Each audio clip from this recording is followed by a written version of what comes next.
preguntarle, porque se acordarán que hace unas semanas nosotros platicábamos sobre la importancia de las elecciones, qué está realmente en juego este próximo 2 de junio del 2024. Ya hicimos un repaso de lo general, ¿no? La presidencia de la República. Luego nos fuimos a los estados, cómo está la batalla electoral en los estados, cuáles son los más codiciados, cuáles son los que más están ambicionando, pero también tenemos la batalla más local, la de los municipios. Y ahí, aunque usted no lo crea, y me imagino que sí, pero aunque usted no lo crea, en los municipios está dando una batalla muy ruda, porque hay ciertas ciudades que son importantísimas para el país y son las que más se descuidan, pero también son las que si nosotros los ciudadanos no estamos observando, no nos involucramos, no ponemos atención, no entendemos la importancia, también es desde las que más se tranza, desde las que más se roba. Acuérdense que hay ciertos municipios que son literalmente manejados por familias. Es la misma familia la que está heredándose la plaza como si fuera un sistema feudal. Y primero el hermano, el primo, el tío, el abuelo, el hijo, el nieto, y cuando ya no hay más hombres en la línea, entonces nos vamos a la hermana, la esposa, la cuñada, la prima, la prima, la abuela, y así se van. Y en realidad eso soluciona los problemas, no lo creo. Así que vamos a platicar con Álvaro Arreola, que yo le agradezco mucho que esté desvelándose con nosotros a estas horas, experto en estos temas, académico, investigador y pionero en la investigación electoral. Álvaro, ¿cómo estás? Buenas noches. Hola, buenas noches, Meme, ¿cómo estás? Muy bien, oye, cuéntame cómo te fue, que fuiste al Tren Maya y andabas subiendo tus fotos. Sí. Bueno, ¿Cuál fue tu estuve toda la experiencia? semana, no, la semana pasada estuve a propósito de las elecciones en Campeche, Tabasco y Chiapas. Y finalmente, pues como era un tema que había que comentar aquí en el Chile, creo que estaba yo preocupado sobre todo para ver lo que próximamente escribiré sobre las campañas de ficción que están ocurriendo en México. Esa Pero también para, es bueno, pero buena. para no adelantar sobre No, esto, para no spoilear. sí, exacto. Bueno, yo creo Pues, que como tú lo dices, es un tema que falta por reflexionar. Hay que recordarle al público que finalmente la elección del próximo 2 de junio va acompañando la elección presidencial, ¿no? Se votará también por el Congreso Federal, la Cámara de Senadores, la Cámara de Diputados, por 9 gobiernos estatales y 1,802 ayuntamientos, además de 31 entidades federativas que también cambiarán Congreso local. Esto hace una cantidad bárbara de puestos de elección que si le hacemos caso a los registros, rebasa con mucho los 20,000 candidatos que están haciendo campaña ya desde el 1 de mayo, que se incorporó al proceso nacional la elección de ayuntamientos.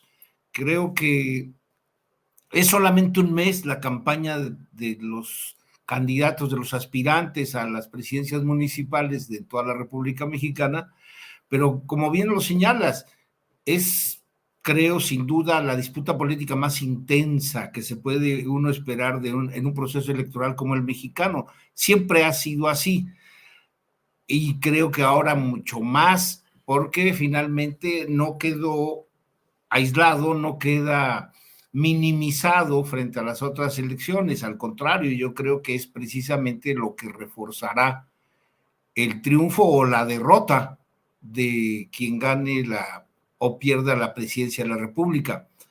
Pero bueno, pero si quieres empezamos señalando 3 cosas que me parecen fundamentales a propósito de esto. O sea, el escenario presidencial, Meme, a 20 días que estemos votando los mexicanos, está ya decidido. ¿Sí? No hay más, no hay incertidumbre de quién va a ganar la elección, con 20, 30 puntos y a veces, y en algunas encuestas hasta 40. ¿Sí? Claudia Sheinbaum lleva 7 meses punteando una elección y en 20 días nunca nadie pierde la misma, teniendo tanta diferencia respecto al segundo lugar. El Congreso casi también igualmente está definido. La apuesta solamente está en saber si Morena y sus aliados obtienen la mayoría absoluta de los cargos en el Senado y de la Cámara de Diputados. La mayoría relativa yo creo que la ganan sin ninguna objeción. Entonces la duda ahí será solamente saber si puede obtener la mayoría absoluta, que es la apuesta que está haciendo desde hace varios meses, ¿no? La coalición Seguiremos Haciendo Historia. La otra parte que también casi está definida es la de las elecciones de gobernadores y la jefatura de la Ciudad de México. Aquí solamente yo, después de un recorrido por diversas entidades federativas de la República, pero principalmente la del sureste, sí te podría decir que con certeza en dos entidades federativas, lo que es Tabasco y Chiapas, es muy, muy probable que los tres partidos tradicionales con más historia política en México puedan perder, si no los tres, al menos dos, su registro en estas dos entidades. Es una sociedad, después de entrevistar a mucha gente, que ya no quiere saber nada ni de PRI, ni de PAN, ni de PRD. Tabasco y Chiapas seguramente pues son las entidades en donde en la elección de gobernador será mínimo los votos que obtengan. Y obviamente la respuesta también se verá en las elecciones de ayuntamientos. Pero bueno, el tema son las elecciones de ayuntamientos en el próximo 2 de junio. Repito, son 1,802 ayuntamientos que cambian, ¿sí?, su presidencia. Y Estamos hablando como del 90%, 80, 90%. 90% del total, que son 2,400 y tantos. A ver, quiero irme un poco a la historia, Álvaro, para que quizás dimensionemos la importancia de lo que estamos hablando. O sea, independientemente de la cantidad, el partido que dominaba el territorio en los municipios era el PRI. Sí, mira, esto hay que decirlo, y qué buena pregunta haces, porque finalmente las elecciones municipales en México hasta la década de los 90, en el siglo pasado, hasta la década de los 90, era plebiscito, no había elección. En más del 80% de los territorios no había candidato de oposición. La izquierda estaba reprimida, aislada, excluida, ¿sí? El dominio del partido de Estado, el PRI, era contundente, y el PAN, que la oposición en aquellos tiempos todavía media autónoma y media independiente, solo participaba en los ayuntamientos en donde presupuestalmente había una cantidad fuerte, o las capitales de las entidades federativas. Ahí se quedaba solamente la visión que tenían los pobladores, una sociedad que siempre estuvo muy activa, muy atenta a lo que sucedía, sobre todo porque, tú lo sabes bien, las sociedades locales, la referencia principal, primaria que tienen sobre la política es ver el trabajo que hacen sus regidores, sus síndicos y su presidente municipal. Entonces, están muy atentos, sobre todo en los ayuntamientos pobres, en los ayuntamientos rezagados, en los ayuntamientos donde son territorios rurales, ¿sí? Es allí donde finalmente son conocedores de todas las desigualdades, son conocedores de quiénes son los responsables de la pobreza.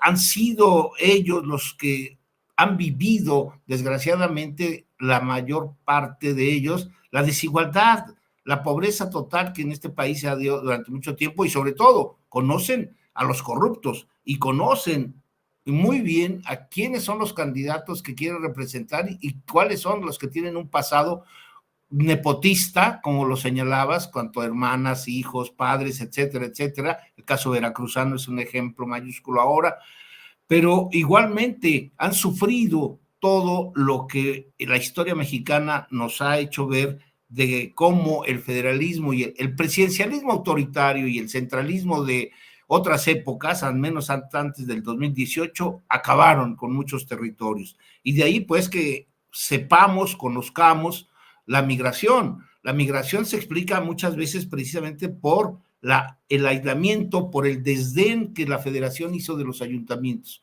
Y esto es un problema muy fuerte hasta 2018, que creo yo, y precisamente es una de las cosas interesantes que vamos a ver el 2 de junio, es la respuesta de las sociedades locales frente a los programas que el Estado mexicano, ¿sí?, que el Estado mexicano ha procurado para, sobre todo, los ayuntamientos con rezago social. Esto es algo muy, muy importante. Los programas del bienestar, que son programas constitucionalmente plasmados, ¿sí?, seguramente también van a decidir quién gana en los ayuntamientos, a diferencia de lo que sucedía hasta hace 6 años, que no tenían absolutamente nada. Hoy, de veras, es un gozo en ciudades como las ciudades, por ejemplo, Puebla tiene 217 Municipios. ayuntamientos, de los cuales más de 150 son pobres. Sí. Pero ahora, si tú recorres Puebla, como yo he recorrido Campeche, Quintana Roo, Yucatán, Tabasco, Chiapas, la sorpresa es enorme frente a lo que veía yo hace 6 años. Por ejemplo, la aparición de comercios de todo tipo, comercios pequeños, ¿sí? Lugares en donde ahora, por ejemplo, se vende carne toda la semana, cuando antes iban cada semana a vender un pedazo, una serie de varios kilos de carne en muchos de los ayuntamientos tabasqueños o chiapanecos, porque finalmente no se tenían recursos. Hoy hay muchos recursos económicos que se han obtenido gracias al esfuerzo y al trabajo, ¿no?, de gente que tiene en un programa, por ejemplo, Sembrando Vida, un acceso de inmediato a los recursos, y eso hace posible que finalmente la economía local esté consolidándose en muchos de los territorios antes olvidados. Y esto obviamente, como sociólogo, como historiador, te lo digo, repercute en la nueva actitud que pueda tener el ciudadano en estas entidades federativas. Guerrero, Oaxaca, Veracruz, Chiapas, Tabasco, Campeche, donde están sobre todo ejemplarmente estos apoyos hacia los ayuntamientos más rezagados del país, pues obviamente que la respuesta va a tener que ser una, ¿no?, la del apoyo a que continúe esta política social y esta política sobre todo que vuelve a ser del ciudadano un hombre activo, trabajador. Esto es muy, muy importante. Ahí, Álvaro, creo que también me gustaría que nos ayudaras a explicar esta parte. ¿Qué rol han jugado históricamente los programas sociales? Lo estás mencionando, pero creo que lo hemos platicado en otros foros donde hemos coincidido y demás, que hay un antes y un después en el manejo de los programas sociales, los clientelares y los de ahora. Municipalmente, ¿qué tanto es el peso de un programa social para definir el voto? Es enorme, es enorme. La gran diferencia con 2018 para atrás, en cuanto a programas de bienestar social, es de que no son clientelares. Hoy no es un aparato del Estado que está utilizando los recursos económicos para convencerte de que votes o que siga o que continúes. ¿Qué es lo que define un programa clientelar, por ejemplo? La Constitución. Okay. Es un derecho. Hoy los programas son derechos que están plasmados en la Constitución, mientras que todos los programas que se conocían anteriormente eran programas que solamente se existían gracias a la necesidad que tenía el partido oficial o el presidente en turno para convencer a ciertas élites políticas o económicas de algunas entidades, y entonces se apoyaba con presupuestos enormes a grupos de campesinos, a grupos de agricultores, a pequeños propietarios, a grandes propietarios. Claro, la mayoría de los grandes apoyos fueron precisamente a los grandes agricultores, a los grandes ganaderos. ¿Sí? Esta es una de las grandes diferencias. Los beneficios que obtienen hoy a través de programas que la Constitución establece como obligatorios ya, es decir, que el Estado tiene que cumplirlos a pesar de lo que opinen y de lo que la gente política ideológicamente establezca, ¿sí? No hay en este tipo de programas, y de veras puedes recorrer estas entidades federativas en donde están estos programas y en donde no se ve ninguna, ¿sí?, ningún logo, ningún emblema, ningún símbolo que te oriente a pensar que hay un partido político detrás de ello. Por eso la nueva convivencia y por eso el apoyo de sembradoras, sembradores, ¿sí? Esto es de es un nuevo México que se está creando en el campo mexicano. es una nueva actitud en el campo mexicano y obviamente que va a tener repercusión. A diferencia, y habría que subrayarlo mucho, ¿sí? Mientras que los programas, cuando los hubo, ¿sí? Si ha habido un programa que ilustra la diferencia de un partido político en la utilización del mismo, es precisamente, por ejemplo, lo que conocemos como CONASUPO, ¿sí? La Compañía Nacional de Subsistencias Populares, cuando se crea en los años 60, es precisamente para fortalecer las economías locales, y sirvió mucho por CONASUPO, porque finalmente llegó hasta los poblados más pequeños, y obviamente la respuesta social se transformó en respuesta y apoyo político, ¿sí? Pero claro, los dirigentes, los directores de CONASUPO, entre ellos los grandes empresarios como Carlos Hank, utilizaron los recursos económicos, los recursos presupuestales de CONASUPO para beneficio político de sus grupos en las entidades federativas, en determinadas entidades federativas. Hoy no es así. Hoy esta es una gran diferencia. No hay un grupo que se esté haciendo de estos recursos para poder convencer a las sembradoras o a los sembradores que están participando. Esto lo hace muy diferente, Meme. Y yo creo que obviamente la respuesta tendrá que ser en términos positivos de la política. Tienen la libertad. Hoy tienen los agricultores, los campesinos, los pobladores de los municipios más rezagados, están recuperando su libertad, y su libertad les hará votar por quien ellos quieran, no porque alguien le esté pidiendo o convenciendo o chantajeando de manera clientelar su voto. Esto lo hace muy, muy diferente. Y son los que le están dando sentido de vida a la nación, ¿eh? Ahí, exacto, pero eso justo quiero llegar, porque vemos en la narrativa de la oposición decir, es que incluso pedirle al Instituto Nacional Electoral que hiciera una campaña en donde le dijeran a la gente que si votaban por ellos no les iban a quitar los programas sociales. O sea, la batalla sigue siendo los programas sociales, y ahí justo lo estás diciendo, municipalmente es donde más afecta porque es donde hay, o sea, en ese territorio más cercano a la necesidad, a la pobreza, a la gente, a los que son los beneficiarios de estos programas sociales. Sí. Entonces, justamente ahí mi tema es, ¿cómo se entiende entonces hoy la narrativa? Me queda claro que PRI, PAN, PRD intentan venderla como si fuera programa social, no sé, de Salinas, ¿no? Que tenía incluso el programa carretero, castigando a unos, beneficiando a otros. Y ves en los hechos que es constitucional, pero también Sí. entra el punto de cómo es que se hizo constitucional, y fue por la visión de un proyecto encabezado por este presidente, porque si no, nunca hubiera ocurrido. Más o menos ahí lo entiendo así. Sí, mira, por ejemplo, tú conociste, o no sé si conociste, eres muy joven, pero el SAM, Sistema Alimentario Mexicano, que promovió José López Portillo en su gobierno del 76-82. Fue un programa que nada más estuvo dos años, del 80 al 82. Era un programa fabuloso, sobre todo porque tenía como objetivo la autosuficiencia alimentaria. ¿Qué sucede después del 82? Se acaba el sistema alimentario mexicano. El SAM no duró más que, fue un dulce, un caramelo, ¿sí? Que se convirtió en un dulce muy amargo después del 82, porque precisamente llega el primero de los gobiernos neoliberales que acabaron con este tipo de programas. Si hay algo que tiene que responder las dirigencias de un partido como es el Partido Revolucionario Institucional, es el olvido que hizo todo su proyecto neoliberal a aquellos programas como el SAM, como la misma, la CONASUPO, ¿no? La Compañía Nacional de Subsistencias Populares, que fortaleció no solamente al mercado local, sino que proporcionó, ¿sí? De inmediato recursos, digo, sobre todo mercancías que eran baratísimas para muchos pobladores que las necesitaban, que las requerían. Estas son las cosas que ya no se continuaron.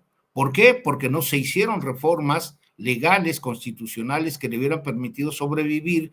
Imaginémonos que el sistema alimentario mexicano, que lo eliminaron en el 83, hubiera proseguido. México en 10, 20 años hubiera llegado a lo que se pretende ahora, ser autosuficiente en alimentos, y hubiera sido un éxito enorme.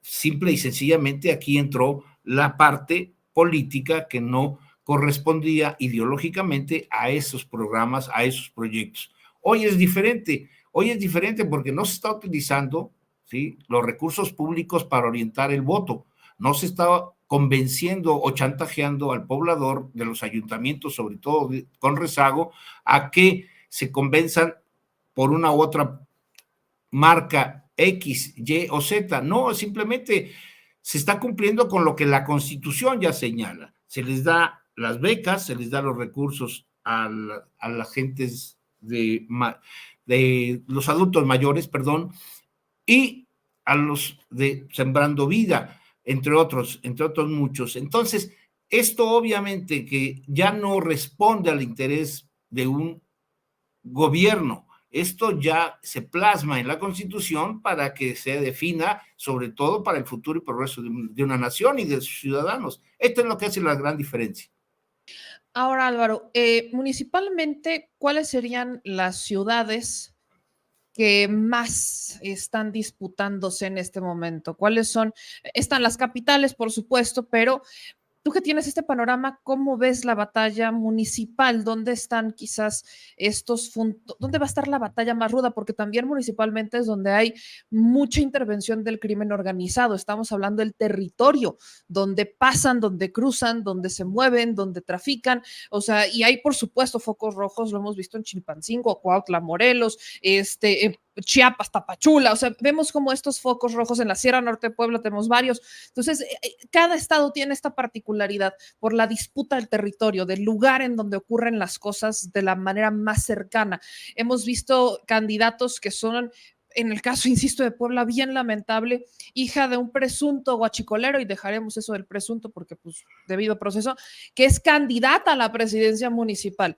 Pero antes de ella fue el tío, el primo, el abuelo, etcétera, ¿no? De la familia. Luego otro, igual en la misma zona, un delincuente detenido 2 veces, candidato a presidente municipal. Y así vemos varios municipios que entran personajes bien cuestionables. Por eso te pregunto, ¿qué es lo que se está disputando? ¿En dónde están estos focos rojos?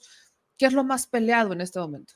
Mira, yo creo que la generalidad hay que apuntarlo primero. No se presenta esto que mencionas, y es correcto, en la mayoría de los ayuntamientos. No hay. Sí. La mayoría de los ayuntamientos van a tener elecciones tranquilas, en paz, con la organización que se les presenta desde el organismo local y el organismo federal. No va a pasar nada. Un porcentaje, yo no quisiera arriesgar para decir un número, pero sí creo que se concentran en 2 o 3 entidades federativas los momentos de tensión, y los momentos de tensión que se explicarían sobre todo por esta contundente enfrentamiento entre bandas criminales que tiene lugar sobre todo en las partes altas de Guerrero, las partes altas de Puebla, en el estado de Guanajuato, en algunos ayuntamientos de Zacatecas. Sí, curiosamente ya no lo es en toda la parte desde Baja California, con algún caso aislado en Ensenada quizá, pero yo no lo veo problema hasta Sonora, Chihuahua, Coahuila, Nuevo León, o sea, 2 o 3 sitios de Tamaulipas. Entonces, es la minoría y tiene explicaciones varias. No es una sola explicación lo de la inseguridad y los enfrentamientos. No es lo mismo lo que sucede al interior de los ayuntamientos en Guanajuato, ¿sí?, que en Zacatecas, a pesar de que sea una región del centro de la República. Sí, hay condiciones diferentes, igualmente como las que pasan en Chiapas. En Chiapas, por ejemplo, mucho se ha señalado de que si hay una inseguridad, la solicitud que han hecho, por ejemplo, el PAN, de que se anulen las elecciones, o los obispos, ¿no?, de que finalmente intervenga la autoridad electoral porque hay inseguridad. Si uno le pregunta a los pobladores y si uno visita estos mismos poblados, ¿sí? Yo estuve en toda la parte central de Chiapas, ¿no?, y en todo el día preguntando, y la gente está muy tranquila, la gente está trabajando, la gente dice, sí, son los mismos de siempre, no hay que salir en la noche o en la madrugada, dice, pero pues eso hasta usted en la Ciudad de México no puede salir en la madrugada, es algo normal en cualquier parte de la República. Entonces, sí es cierto que hay un problema de inseguridad en algunos territorios, sí. También es cierto que la población conoce muy bien esta descendencia o esta ascendencia que tienen muchos candidatos, ¿sí? Yo repito, la sociedad local es la que mejor conoce de la integridad o no de los aspirantes a ser presidentes o presidentas municipales. Sabe muy bien sus debilidades, conoce muy bien sus fortalezas, sabe cuál ha sido su chapulineo de los últimos tiempos, sabe de qué pie cojean tal o cual candidato, ¿sí? Entonces, ¿qué es lo que vemos ahora, Meme? Y esto se viene observando desde hace 4 o 5 años en la República. No hay campañas reales en muchos de los ayuntamientos. Lo único que hay son ataques viscerales, ¿sí? A la integridad o a la currícula de determinado personaje, ¿sí? La búsqueda del voto en muchos ayuntamientos no existe, ¿sí? Por ejemplo, es un asunto muy particular que está ocurriendo en el sureste y en algunos lugares del norte del país, ¿sí? Los candidatos del PRI y del PAN ya no van casa por casa, lo único que hacen ahora es hacerse un video de sí mismos, platicar con algún ciudadano, injuriar al adversario, que sea de Morena, del PT o del Verde, dependiendo de cuál es el fuerte en el ayuntamiento, y grabarlo y subirlo a sus redes sociales. Esa es la campaña, es parte de lo que estoy llamando campañas ficción que están ocurriendo en muchas partes del territorio nacional, así como la campaña ficción a nivel nacional, vamos, ¿no? Que es otra cosa. Pero finalmente hay una gran cantidad, yo llamaría, de campañas ficción en los ayuntamientos. No están ocurriendo, ¿sí? Las campañas que uno esperaría de ver caminar por las calles de un ayuntamiento a un candidato, a un aspirante, pidiéndole el apoyo a la población. No se hace. Los únicos que hacen campaña casa por casa es Morena, porque es un estilo y una forma particular de hacer política.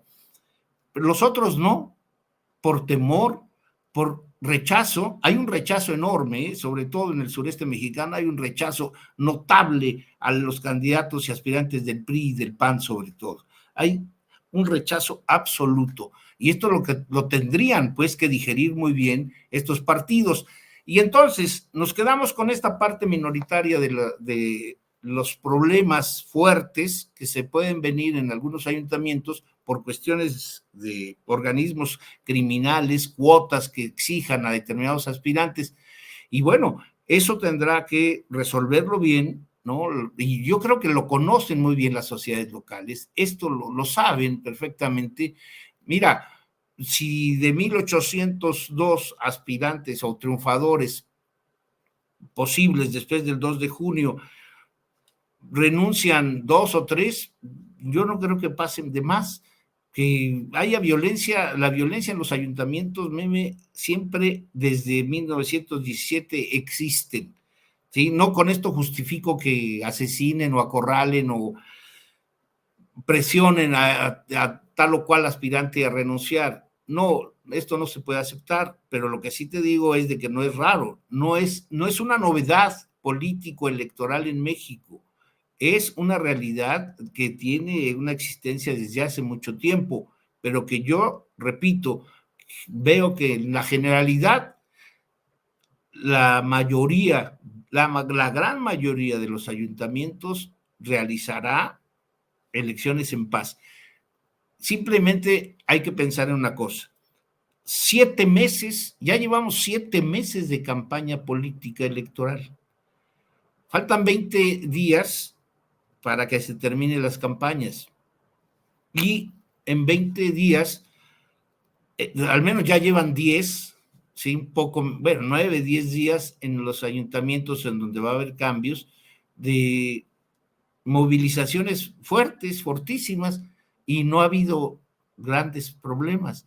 Yo creo que en estos próximos 20 días veremos 1 o 2 casos que obviamente se sobrevalorarán y tratarán de identificar a una realidad política que es violenta, pero no, yo creo que no. Quien haya recorrido en los últimos 2 o 3 meses de campañas políticas varias entidades federativas de la República se dará cuenta y estará de acuerdo conmigo, y para eso, y si no pueden recorrerla, bueno, pues está la prensa local. La prensa local nos refleja muy bien el estado de ánimo de muchas de los ayuntamientos, en donde hay una tranquilidad y una pasmosa tranquilidad, y sobre todo el convencimiento de que quién va a ganar. Ahora, Álvaro, para cerrar con este tema, yo te agradezco mucho que te desveles con nosotros este No, día, nada más este viernes. déjame decirte una cosa que sí falta Échale. decirles a la gente, para que también entienda por qué esta pasión de las sociedades locales. Están registrados 81, por si no sabía la población nacional, hay 81 partidos con Es que esa registro es otra. local. 81 partidos con registro local. Solo en 6 entidades federativas no hay partidos locales. Una de ellas es la Ciudad de México, por cierto. Pero entonces, ¿qué tenemos? ¿No? Por ejemplo, es algo bien muy fabuloso para algunos que nos fascinan los partidos locales, ¿no? En Tabasco hay 9 organizaciones políticas, en Chiapas, 9 organizaciones políticas apoyando al candidato de Juntos Seguiremos Haciendo Historia. Pues ¿Sí? casi, Por son primera todos los vez, partidos. son O sea, todos. casi, solamente le falta el PAN, el PRI y el PRD. Y listo. Ya se nos congeló, Álvaro, en lo más importante. Espérate, deja que se nos descongele. Ya se nos congeló, Álvaro, en lo más importante. A ver, o sea, yo aquí voy en lo que regresa Álvaro, yo voy a hacer estos comentarios. Voy a leer un poco de los comentarios que tienen con nosotros, porque, o sea, justamente lo que estamos viendo, la batalla municipal es bien, bien importante. Miren, acá lo que nos dicen. En José, yo viví en la frontera por 23 años y no es lo mismo ahora a lo que fue en gobiernos prianistas, por ejemplo, de Chihuahua, por ejemplo. Dicen por acá, en otros de sus comentarios que nos están poniendo, me mencionaban mucho a Tizapán de Zaragoza, mucho me mencionan a Tizapán. Dice Jorge, pues sí, mucha inseguridad en un 90% del país con ese famoso cobro de derecho de piso. No hay pueblos seguros en Tamaulipas, Nuevo León, Veracruz, San Luis Potosí, Guanajuato, Estado de México, Morelos, Chiapas, prácticamente en todo el país. Son 32 entidades y todas tienen focos rojos de violencia. Pero cuando vemos la dimensión, estamos hablando de el 90% de los municipios, 1,900, ahorita lo decía Álvaro, 1,900 municipios aproximadamente son justamente los que están en una batalla electoral. Y esos municipios representan el 90%. No quiere decir que en todos vaya a haber violencia, no quiere decir que en todos va a haber exactamente el mismo número de violencia o la misma peligrosidad. Tampoco. Ahí es donde dimensionamos, ahí es donde lo dimensionamos también. Aquí en otros de sus comentarios dice Ralph, los municipios con caciques tienen que votar por el descendiente porque de no hacerlo tienen muchos problemas. A ver, señor productor, si me ayudas escribiéndole a Álvaro, porfis. Aquí dice Betty, en Tlalnepantla, Estado de México, Morena puso al peor. Raciel está repitiendo y cuando estuvo su desempeño fue muy malo. Pareciera que Morena quiere perder. Ahorita voy a hacer esa pregunta. Ahorita que regrese Álvaro, le voy a hacer esa pregunta que creo que es una pregunta básica respecto al sistema de partidos, ya que lo estaba comentando Álvaro Arreola. Aquí en otros de sus comentarios nos dicen por acá, y es bien importante escuchar a la gente, Antonio Beristain, los campesinos ya están enterados por las redes sociales, ellos ya no ven canales de televisión por noticieros desgraciados, corruptos, perros hambrientos. Con los perros no se metan, ¿no? Pero todavía falta. La neta es que todavía falta. En los municipios más alejados, todavía hay municipios donde no hay luz, no hay servicios. Ahí todavía es complicado. Sí, ya algunos tienen celular, sí, sí hay, pero no son todos, no son todos. Y hay mucha radio comunitaria, que es donde se informan también. Aquí está el de Atizapán, dice Ángel. En Atizapán de Zaragoza se quiere reelegir el PAN con Pedro y hay muchas carencias como el agua, el drenaje, los parques mal, sin iluminación, muchos puntos rojos y corrupción. Aquí en otros de sus comentarios nos dicen por acá, Raimundo, hola meme, señor productor, desde Michoacán, también nos mandan saludos desde Michoacán. Dice Esteban, PRI, vendieron las plantas de Conasupo que producían alimentos. Bueno, tú te acuerdas lo de Conasupo, ¿no? Tú me platicaste mucho el tema de Conasupo, señor productor, ¿no? De cómo ahí también hubo un... Ya regresó Álvaro. Álvaro, te nos fuiste en el momento, en el momento. Es que no sé qué pasó, no sé qué pasó. No, Deben ser oye, los ahorita bots del PRI o del PAN, seguramente, pero no sé. pero justo ahorita que estás hablando del tema de los partidos locales, hay una pregunta que leía mientras no estabas, donde la gente nos dice, es que hay municipios donde Morena puso al peor, hasta parece que quiere perder. Yo he visto que hay lugares donde estratégicamente ya saben que no pueden ir bien, o cómo funciona eso para decir, pues si lo perdemos no pasa nada, ¿no? Hablando del sistema de partidos. Bueno, es que es muy complejo, pero bueno, voy a tratar de ser breve y explicarlo correctamente. Hay lugares en donde por necesidad política se tienen que hacer alianzas y estas alianzas, lo vuelvo a repetir, sí, en política se participa no esperando que le den cartas de buena conducta a quienes están participando en ella. Las cartas de buena conducta no existen en política y menos en las cuestiones electorales. Entonces, las alianzas políticas que hacen los partidos, como la del PRI y el PAN, por ejemplo, que es algo que si nos tuviésemos que preocupar porque pusieron al peor en Cunduacán o en Chiapa de Corzo o en Tuxtla Gutiérrez, pusieron al peor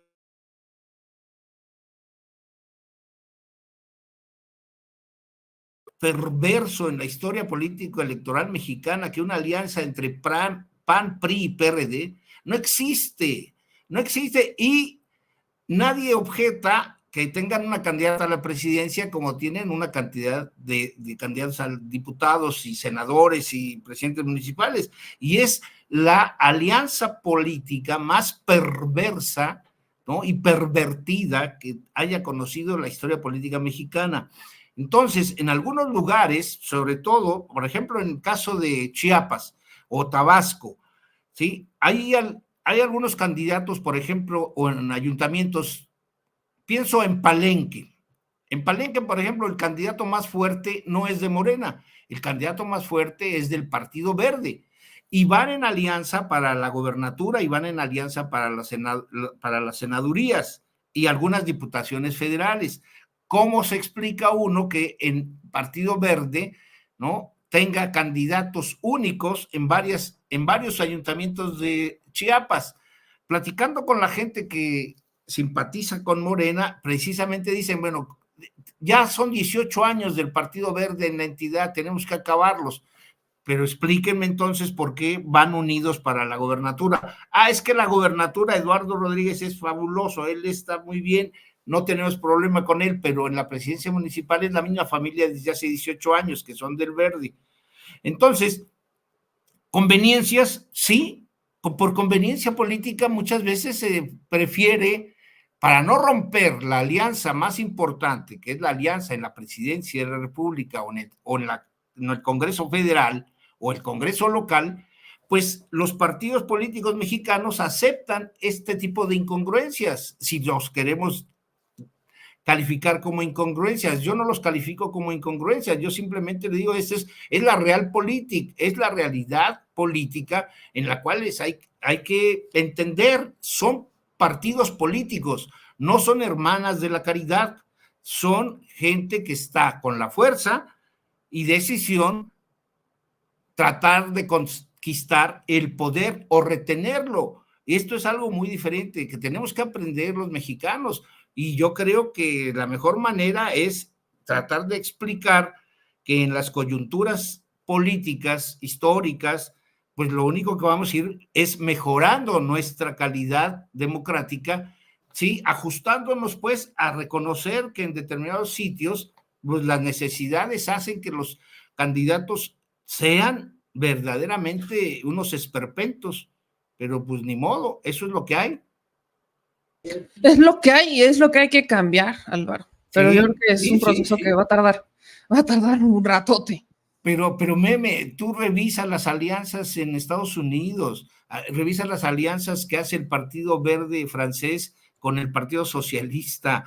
O sea, partidos de ultraderecha, o sea, las alianzas en Cataluña o en el País Vasco, ¿sí? ¿Cómo es posible que de repente hagas alianzas, el PSOE hace alianzas en determinados lados en España con el Partido Popular sin registrarse, sin decir nada, pero son políticos que han estado uno en otro lado? Entonces, no nos espantemos, pero creo yo, lo que sí deberíamos de reprobar es esa alianza política electoral llamada PRIAN, que ha pervertido en los últimos 3 años toda la política mexicana y que está haciendo, repito, campañas de ficción.